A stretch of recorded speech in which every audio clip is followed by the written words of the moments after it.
سید الشہداء کربلا پہنچے ہوئے سید الشہداء کو کئی دن گزر چکے.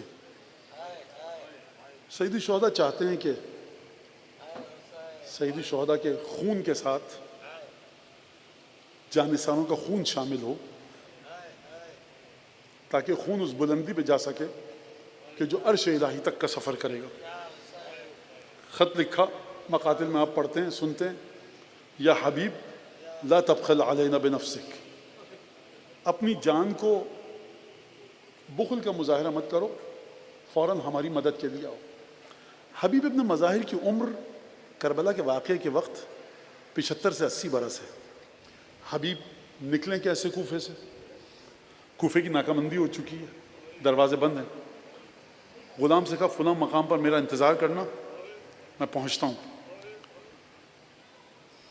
بعض مقاتل میں لکھا ہے یہ کہ جب حبیب کو تاخیر ہوئی، سپاہیوں کی نظروں سے بچتے بچاتے، گلیوں میں چھپتے چھپاتے، درختوں کی، دہلیزوں کی، چبوتروں کی، نہ جانے ستونوں کی اوٹ لیتے ہوئے پہنچے، تو بعض تاریخوں میں لکھا ہے کہ حبیب کا غلام گھوڑے کو سہلا کر گفتگو کر رہا ہے، کہہ رہا ہے اگر میرا آقا نہیں آیا نا تو پریشان مت ہونا، میں جاؤں گا آقا حسین کی مدد کے لیے.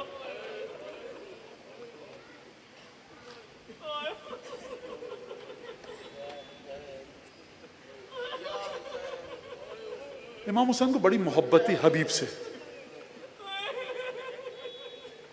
واحد شہید ہے کربلا کا جس کے لاشے پر کھڑے ہو کر امام حسین نے حبیب کے فضائل پڑھے.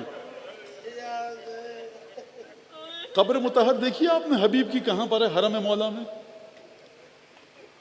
علماء نے، جتنے علماء کا میں نے پڑھا، سید الشہداء کو خواب میں دیکھا، یا مولا عباس کے ساتھ دیکھا، یا شہزادہ علی اکبر کے ساتھ، یا حبیب ابن مظاہر کے ساتھ.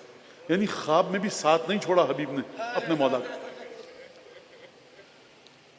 جب آئے کسی طرح سے، سید الشہداء سے گفتگو ہوئی، سلام اور سلام علیک کے بعد، احوال پرسی کے بعد، حبیب نے تمام کے تمام واقعات بتائے. قبیلہ بنی اسد کے مولا کچھ لوگ یہاں پر ہیں، میں قبیلہ بنی اسد کا متقی اور برگزیدہ بزرگ شخص ہوں، محترم، اگر آپ اجازت دیں تو قبیلہ بنی اسد کے کچھ لوگوں کو آپ کی مدد کے لیے لے کر آؤں. امام نے اجازت دی. حبیب گئے، کچھ 100 بنی اسد کے سواروں کو لے کر آئے. راستے میں ابن زیاد کے لشکر کا سامنا ہوا، گھمسان کا رن پڑا، بنی اسد کے ڈھیروں لوگ شہید ہوئے. سردار نے آ کر کہا حبیب تم دیکھ رہے ہو ہم ان کے مقابلے پر ٹھہر نہیں پا رہے، کس طرح سے اپنے مولا تک پہنچیں گے؟ تم فوراً مولا کے پاس جاؤ اور مولا کو ہماری یہ خبر دو، تم چلے جاؤ، تم یہاں پر مت رکو.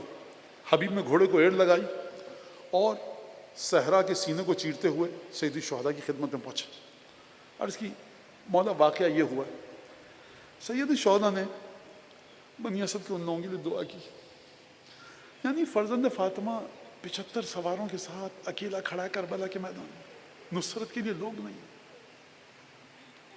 سلام ہے حبیب. بعض روایت کے مطابق حبیب ان لوگوں میں شامل ہیں کہ جنہوں نے سید الشہداء پر آتے ہوئے تیر اپنے سینے پر روکے. آپ جانتے ہیں 75 سے 80 برس کا سن ہے، کمر میں کس کے پٹکا باندھتے ہیں تاکہ کمر سیدھی رہے. ایک دفعہ شب عاشور آئی، مولا حسین ایک ایک خیمے میں جا کر مولا نے گفتگو شروع کی، سب کی مزاج پرسی کی، احوال پرسی کی. راوی کہتا ہے میں حسین کی حفاظت سے حسین کے پیچھے پیچھے چل رہا تھا، دشمن دھوکے سے حملہ نہ کر دے. ایک دفعہ میں نے دیکھا مخدرات کے جب خیمے شروع ہوئے تو مولا خیمے میں گئے، میں بہت دور رک گیا، بجائے اس کے کہ میں حسین کو بتاؤں میں بہت دور رک گیا. اب یہ ہمشیرہ کا خیمہ، مولا بی بی زینب کے خیمے میں گئے. روایت مقتل کی یہ ہے کہ بی بی زینب کی آواز اس کے کانوں میں آئی کہ بھیا تم نے امتحان لے لیا اپنے ساتھیوں کا. میں اپنے الفاظ میں کہہ رہا ہوں، انہوں نے بھائی حسن کو بھی دغا دی اور میرے بابا علی مرتضیٰ کو بھی دغا دی. آپ نے امتحان لے لیا، کل ایسا نہ ہو کہ آپ کو دشمن کے ہاتھوں میں تنہا چھوڑ دیں. مولا نے جو گفتگو فرمائی کہ نہیں، یہ میرے بہترین اصحاب ہیں. اس صحابی نے جب یہ سنا تو بے چین ہو گیا. ایک دفعہ دل سے دھواں اٹھنے لگا دل میں تیر لگ گیا. اصحاب امام حسین خیمے میں موجود تھے. وہاں گیا، کیا یہاں پر بیٹھے ہو؟ نبی کی بیٹی کو تمہاری وفاداری پر اطمینان نہیں ہے، چل کر نبی کی بیٹی کو اپنے وفاداری کا اطمینان دلاؤ۔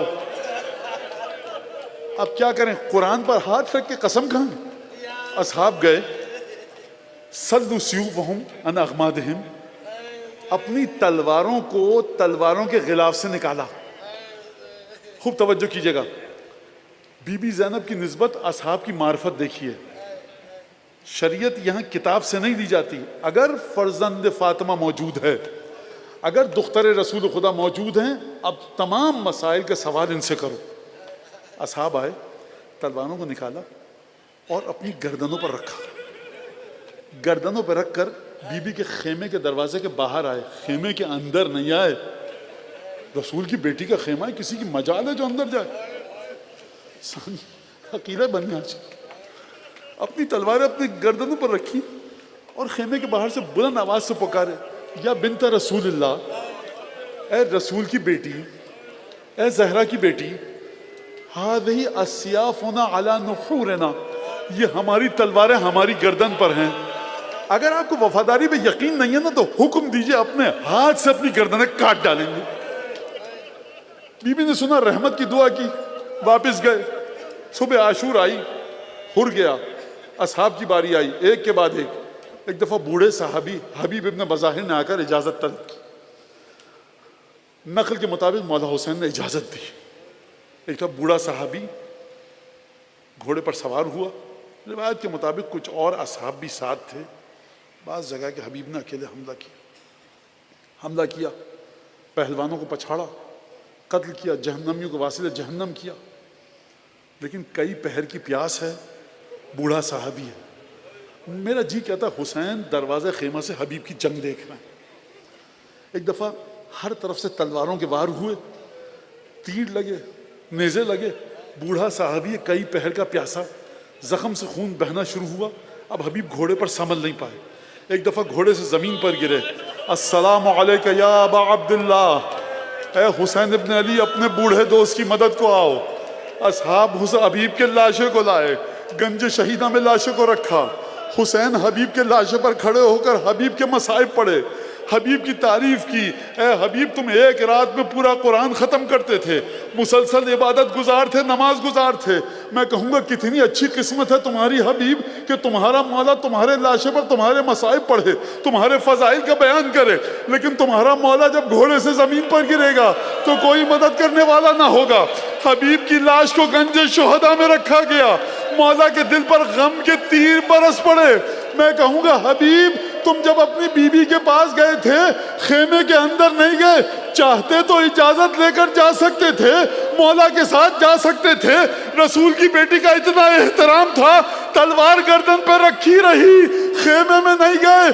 کاش شام غریبہ میں ہوتے جب تمہاری آقا زادی کے خیموں میں آگ لگ رہی تھی، شہزادیاں پا برہنہ صحرا کی تپتی ریت پر دو گوہر چھینے جا رہے تھے تماچے۔